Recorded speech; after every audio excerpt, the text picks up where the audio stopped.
Hello and welcome back. Uh, another day, another irritating video on the depths of hell of the internet.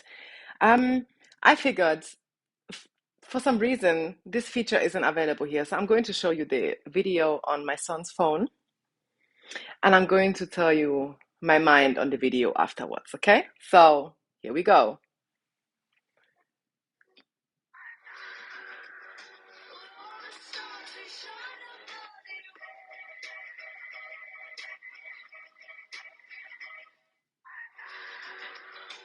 I have no idea if the brightness of the phone might be too high. And I also have no idea how to turn it down. Beautiful.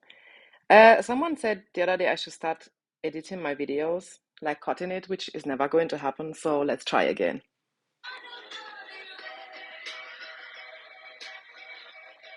Okay, here we go. So this is the beginning, right?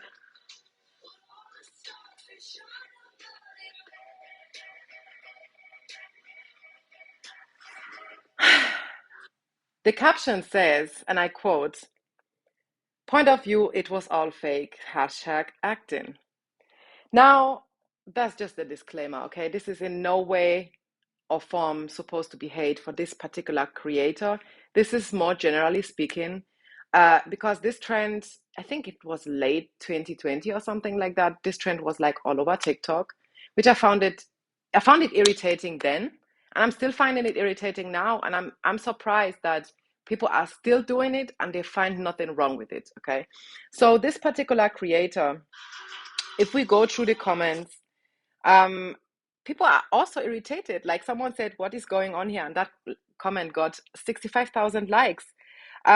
People are irritated or confused as to why this is a trend. But it goes way deeper than that. It's not just a trend of showing how good you are in acting. Okay, the tears of a white woman have historical depth, and I already smell some of y'all running to the comments and like, oh, Nicole, it's not that serious. Blah, blah, blah. It's just tears. It's just acting. It's just the internet. And y'all always bring up this, it's just whatever argument until you are personally affected. Okay. This is a general problem with white people. We we lack the empathy and the comprehension to feel another person's pain as long as we cannot comprehend the extent of that pain for the particular person in question. So, what runs to my mind when I see videos like this? The first name that immediately crosses my mind is Emmett Till. And Emmett Till stands in like he stands in reference to thousands, probably hundred thousands of Black people, particularly Black minors, that suffered under the consequences of white tears. And I'm not reaching. That is not reaching. That's historical facts. It happened. It has been happening. And the most disgusting fact about it is still happening.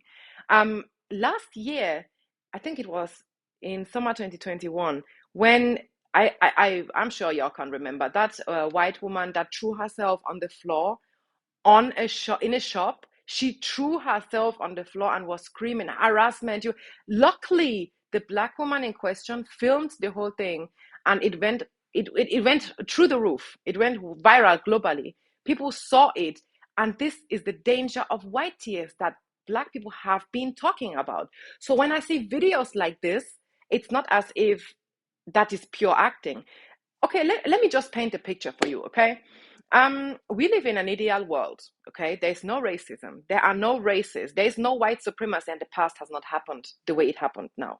Let's just totally remove our minds from the world we know it today. Paint a whole new planet. People live in harmony. Nobody knows about racism. White supremacy isn't a thing, and all people are unconditionally equal. Videos like this wouldn't have no depth. I would have never even, I wouldn't be sitting here talking. Hundreds of thousands of Black activists wouldn't be mentioning videos like this in an ideal world. But we do not live in an ideal world. We don't even live in a post-racist society. We live in the presence of racism.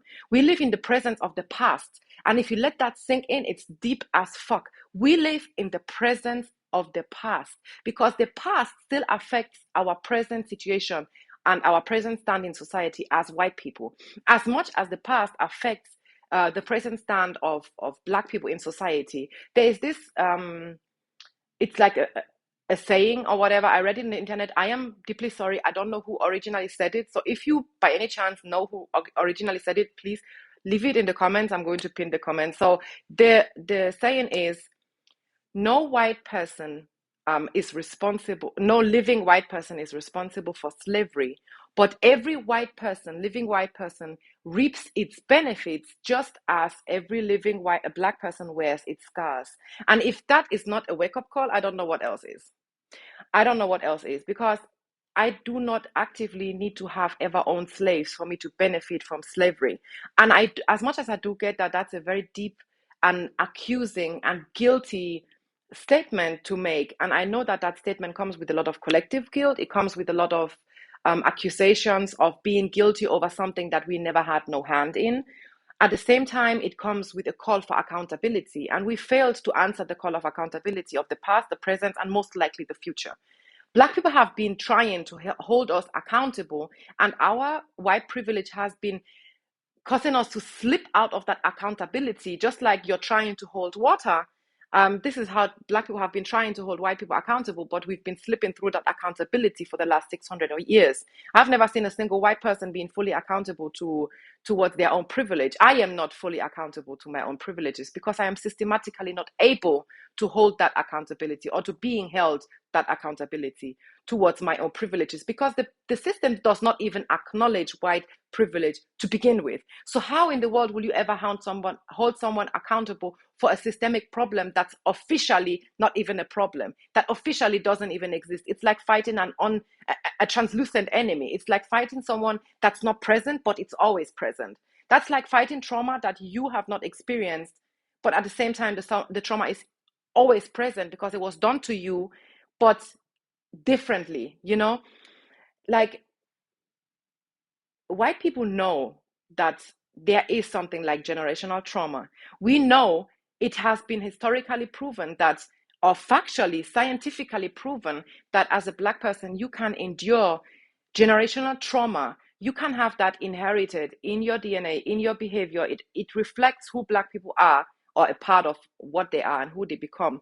It is known that what your ancestors did affects people even nowadays. It is known that if Black people, if there is a Black person now, their great grandparents was a slave, okay, and the great grandparent then gave birth to the grandparent, and that was now freed. Just because that grandparent was freed does not mean it's not going to wear the scars of the enslavement of the parents. So if we are continuing this relation, or if we continue that historical steps and the generational following, then those grandparents will give birth to another set of people that will now become parents. Even those parents, their grandparents were enslaved, are going to feel the results of slavery. Why? Because the world hasn't changed. We do not live in a post-colonial or post-racist society. Yes, and I said post-colonial because we are living in neo-colonization times. And neo-colonization is not post-colonialism. That's a whole topic on its own, though. But if we can acknowledge the fact that Black people suffer from generational trauma, not because 2 or 3 generations ago their great grandparents or their grandparents were enslaved, because that alone is trauma on its own, but all the consequences, the circumstances, the livelihood that comes with that enslavement, and the freedom after freedom, because there is no freedom, it affects Black people even today, and it's still going to affect Black people's children that are not even born yet, because the system hasn't changed to an extent of unconditional equity and equality for Black people, or people of all nations, or people of all ethnicities, people of all complexions. We are not there yet. So if we know that racism even today affects Black people, Why are we not keeping that same energy and knowing that if our great grandparents were slave owners, we inherit that racism, whether we want it or not? And it's our accountability. It's us holding ourselves accountable for fighting the inherited racism that runs in our families. And videos like this have everything to do with the way we stand in society, what has happened in the past, and why videos like this are triggering. I want to ask something before you start and talk your nonsense talk in the comments. Sit back. And what I'm about to ask you now, let it sink in for a second. The woman that is responsible for Emmett Till's murder has confessed that he never did nothing to her. That boy, she has confessed that Emmett Till was innocent. I want to ask you the first question: has she ever been convicted? Has she been convicted of murder? No, she hasn't. But I'm not giving you that answer. This is my own point of view. If you think I'm wrong, Google is there for you. Has the woman been convicted? Let's leave it at an open question, okay? Has she been convicted? Secondly, the family of Emmett Till, keep in mind that the woman that is responsible for Emmett Till's murder is still alive. Knowing that, we also know that the family of Emmett Till is still alive, right? Logically. What do you think if anybody that is related to Emmett Till or the countless names that I am not able to mention now because the media hasn't brought it to light or I simply don't know about it? You see a child of a parent of a person like George Floyd, for example. His child is one day going to have TikTok, God forbid, but she will most likely one day, even if it's not TikTok, she will be active on social media. She knows what happened to the father, right? Now, there are relatives of Emmett Till that lost someone very dear to them because of the tears of a white woman. And I'm usually not doing this because I know we do not have that empathy, but I want you to just 1 second, think back. If you are in that position of having lost a family member to the false accusations that came with white tears, would you be fine with this video? Or would you automatically be triggered and emotionally challenged by a video like this because you fully well know that a video like this or behavior like this has resulted in the death of someone you dearly love? And if you're being honest to yourself, you know that you know all these answers. And then you come to the conclusion that videos like this are some utter racist bullshit. Whether it is intended or not doesn't even matter because the intention doesn't reflect the action. We should all know that. So if we see videos like this, they're highly problematic, not only because she's not even an actor. Because have you ever seen Angelina Jolie, Brad Pitt, Jennifer Aniston, true life actors that get paid a shitload of money for their acting skills, which they are proven to be excellent, done bullshit videos like this to prove how it was all acting? No, they don't need to prove that. That's their profession. They know what they are good in, so they don't need to make this kind of videos. So videos like this are absolutely pointless because one, they are attached to historical facts that are causing everyday trauma for Black people and people of color globally. And secondly, they are pointless because they have absolutely nothing to contribute. And now you might be like, oh, Nicole, not everything on the internet has to have something to contribute. Yeah, I agree. I agree. Not everything on the internet has to make sense, and not everything on the internet has to be that deep. But when we are coming to racial injustice, everyday oppression, systemic oppression, when we come to the whole topic of racism, it's not that it is not that deep because it's always that deep because it has happened, it is still happening, and in the near future it will still be happening. So we are not talking about something that has happened, I don't know, 300, 400 years ago, that's past tense, that even the ancestors of those people are good, good in a sense of they know it has happened, but they have no connection to whoever that was done to. We are talking about a situation that the woman just confessed of falsely accusing Emmett Till, I think 2 years ago. It is not something that's in the past. Also, I just want to make this very clear. The black and white washing of colored photographs of, for example, the civil rights movement is to create an illusion of these happenings being long ago and therefore historically being a closed chapter. It's all part of whitewashing of history, and it's all part of keeping the narrative of white supremacy and white privilege tightly and alive as possible, you know? So those things all go hand in hand. White people doing videos like this go hand in hand with the murder of innocent Black people by guilty white people. So you cannot detach videos like this from racism, from white supremacy, from white privilege, from murder, from kidnapping, from oppression. You cannot, because they directly resulted in those happenings. So next time you be like, it's not that deep, keep that in mind. Keep the same energy when you convict Black people of doing certain things and they later come out innocent and then they get paid chicken change for serving 2 centuries in prison, and then keep the same energy that people are walking the streets that have blood dripping off their hands and they have never been convicted, white people. And before you come up with, oh, what if the roles are reversed? We don't talk about that here because the roles are not reversed. And the systemic power of the roles not being reversed isn't even there. If Black people make videos like this, point one, it's none of my business because I'm not Black. And secondly, they don't hold historical power. Keep that in mind, because I can smell y'all coming. I can smell the comments of, it's just a video, it's just acting. What if Black people acted like this?